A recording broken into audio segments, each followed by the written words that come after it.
এখানে ফটোশপের অনেকটি টুল রয়েছে, এক একটা টুলের এক একটা কাজ। আজকে আমি দেখাবো আপনাদের ফটোশপে কোন টুলের কোন কাজ। এজন্য প্রথমে আমাকে ছবি ওপেন করতে হবে। ওপেন করে নিলাম, ওপেন করলাম, আর একটা ছবি ওপেন করে নেব।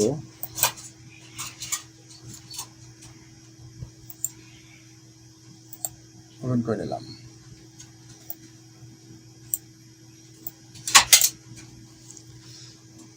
প্রথমে মুভ টুল। মুভ টুলের কাজ হচ্ছে কোনো একটা ছবিকে এক স্থান থেকে অন্য স্থানে স্থানান্তর করা, বা এক পেজ থেকে আরেক পেজ থেকে এক পেজ থেকে অন্য পেজে নিয়ে যাওয়া। চলুন দেখে নিই মুভ টুল যাই। এজন্য আমি নতুন একটা পেজ নেব, নিউ পেজ। এরপর সাথে একটা পেজ সিলেকশন করতে হবে। এরপর সাথে একটা পেজ নিয়ে নিলাম। ওকে,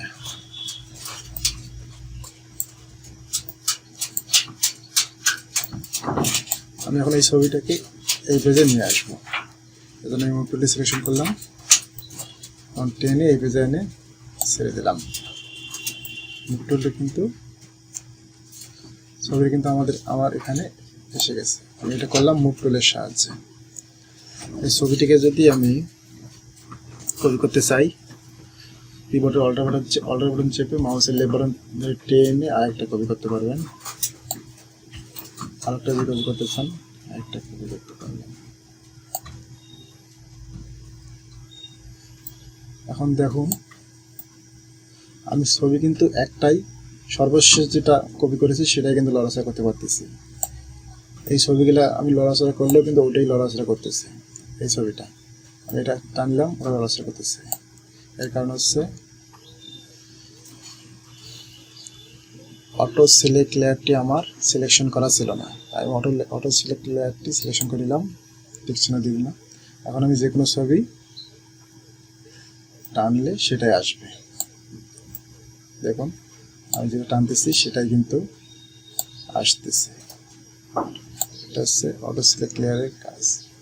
আপনারা অটো সিলেক্ট লেয়ারটি টিক চিহ্ন দিয়ে রাখবেন।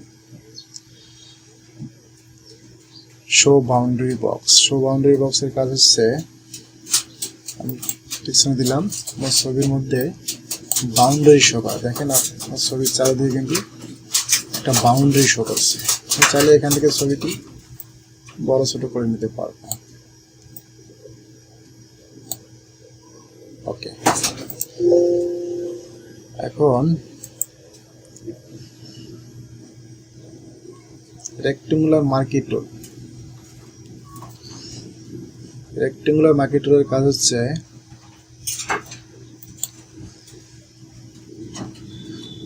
ছবিকে সিলেকশন করা। সিলেকশন করলাম, আমি চাইলে এই ছবিটিকে অন্য জায়গায় মুভ করে নিতে পারবো। দেখুন, ছবিটা কিন্তু আমার রাউন্ডেড আকারে মুভ হয়ে যাচ্ছে। আমি কিন্তু এখন একাধিক জায়গায় সিলেকশন করতে পারবো। রেক্টেঙ্গুলার মার্কি টুলটি সিলেকশন করলাম, আমি একাধিক জায়গায় সিলেকশন করতে পারতেছি। এর কারণ হচ্ছে আমার এই অটো অ্যাড টু সিলেকশনে ক্লিক করা আছে। আমার যদি নিউ সিলেকশনে ক্লিক করা থাকে তাহলে আমি শুধু একটি জায়গায় সিলেকশন করতে পারবো। আমার কিন্তু আর সিলেকশন হবে না, শুধু একটি জায়গায় সিলেকশন হবে। যদি আমরা অ্যাড টু সিলেকশন দিয়ে রাখি, ক্লিক করে রাখি, আমাদের বিভিন্ন জায়গায় সিলেকশন করা যাবে। কন্ট্রোল প্রেস করে সিলেকশন দিয়ে উঠাই দিলাম। আমি এই ছবিটা সিলেকশন করব, সিলেকশন করলাম। এখন আমি চাইলে ছবিটা মুভ করে সরাতে পারবো। ওকে, এটা হচ্ছে রেক্টেঙ্গুলার মার্কি টুলের কাজ। এখন দেখবো, সিলেকশন করে দিলাম, কন্ট্রোল ডি। এখন দেখবো ইলেকট্রিক্যাল মার্কি টুল এর কাজ। ইলেকট্রিক্যাল মার্কি টুলটি সিলেকশন করলাম। ইলেকট্রিক্যাল মার্কি টুলের কাজ হচ্ছে ছবির কোনো অংশে ঘাড় বা কাল্লা যদি বাঁকা থাকে সোজা করা যাবে, কোনো অংশ যদি বাঁকা থাকে সোজা করা যাবে। ছবির মাথাটা সিলেকশন করে নিলাম, কন্ট্রোল টি প্রেস করলাম। আমার ছবির মাথাটা কিন্তু বাঁকা আছে, আমি এটা সোজা করে নেব। ওকে, এখন কিন্তু আমি এটা সোজা করে নিলাম। সিলেকশনটি উঠে দিব কন্ট্রোল ডি প্রেস করে। এটাই হচ্ছে ইলেকট্রিক্যাল মার্কি টুলের কাজ। রেক্টেঙ্গুলার মার্কি টুল এবং ইলেকট্রিক্যাল মার্কি টুল এই দুটো ফটোশপের জন্য বেশি ব্যবহৃত হয়, এই দুটো টুল। আর সিঙ্গেল রো মার্কি টুল, সিঙ্গেল কলাম মার্কি টুল এই দুটো তেমন একটা ব্যবহৃত হয় না। তারপর আমি আপনাদের দেখাচ্ছি।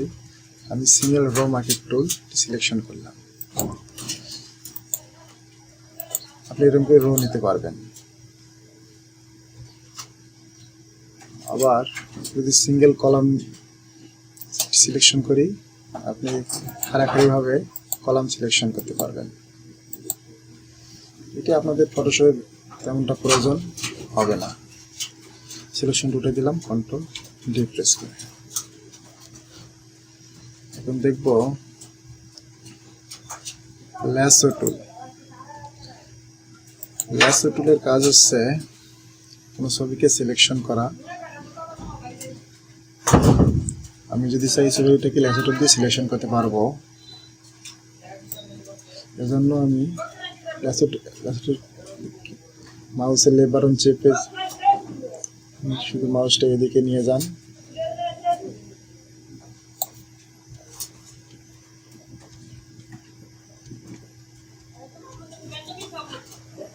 মাউসের লেফট বাটন চেপে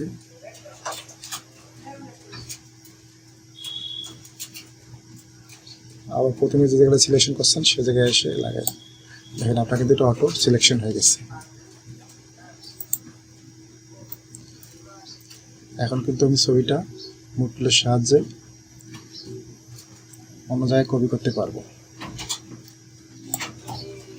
আমি সিলেকশন, এটা হচ্ছে ল্যাসো টুলের কাজ।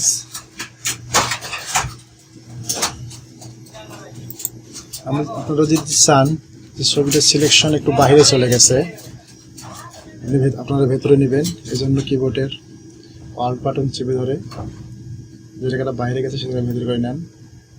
অল্ট বাটন চেপে ধরে এরকম করে যে জায়গায় প্রথম সিলেকশন করেছেন সেই জায়গায় আনি লাগাই দেন। ছবিটা কিন্তু আমার ব্যাটারি সিলেকশনটুকু কেটে গেছে।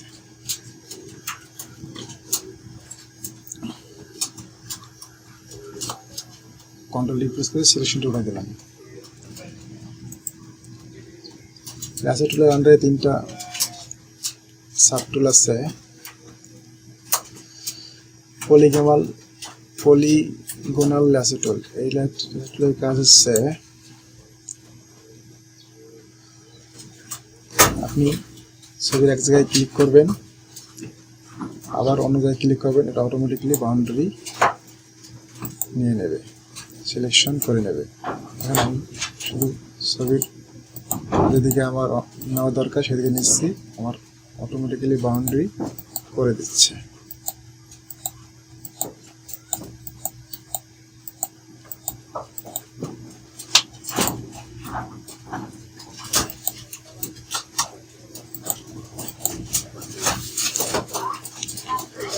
ছবিটা কিন্তু আমার এখন সিলেকশন হয়ে গেছে। আর আমি চাইলে ছবিটা ল্যাসো টুলের আন্ডারে একটা টুল আছে ম্যাগনেটিক ল্যাসো টুল।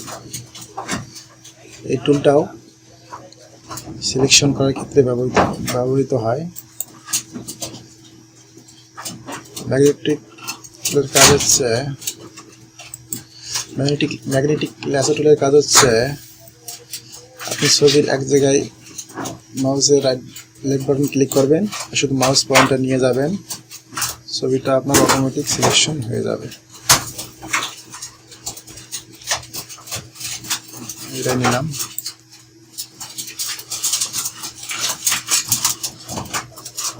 আপনারা একটু ভালো করে নেবেন।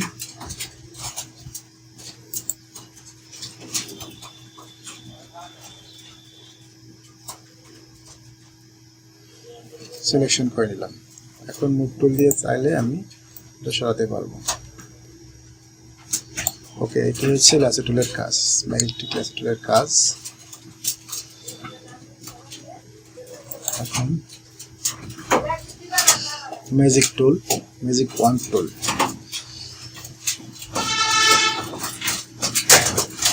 ম্যাজিক ওয়ান টুলের কাজ হচ্ছে এক ক্লিকেই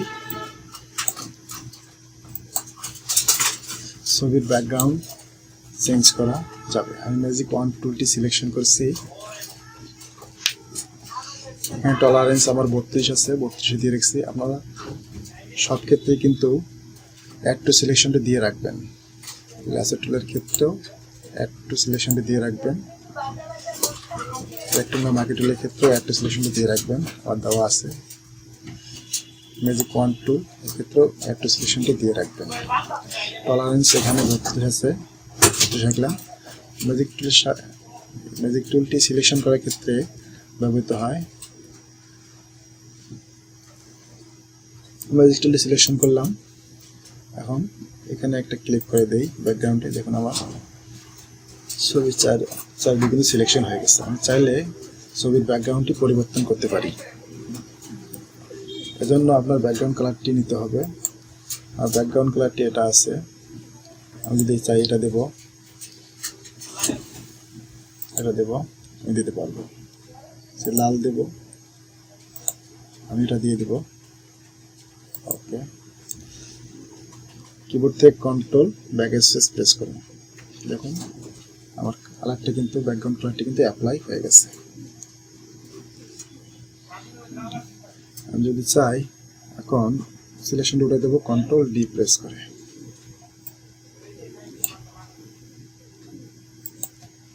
ডি প্রেস করে সিলেকশনটি উঠাই দিলাম।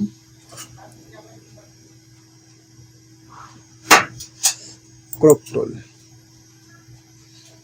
ক্রপ টুলের কাজ হচ্ছে আপনি কোনো একটা ছবিকে নির্দিষ্ট একটা সাইজে নিয়ে আসতে পারবেন। এজন্য আপনাকে হোয়াইট, হাইট, রেজলিউশন সিলেকশন করে দিতে হবে। একটা পাসপোর্ট সাইজ ছবির জন্য হোয়াইট হচ্ছে 38 mm এবং হাইট হচ্ছে 50 mm, রেজলিউশন 300 বেস্ট।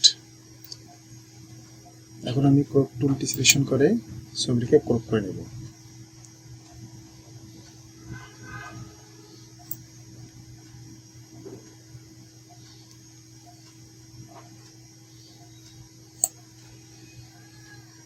ওকে বাটনে ক্লিক করে দিন অথবা কিবোর্ড থেকে এন্টারে চাপ দিন। আপনার এটা ক্রপ হয়ে গেছে।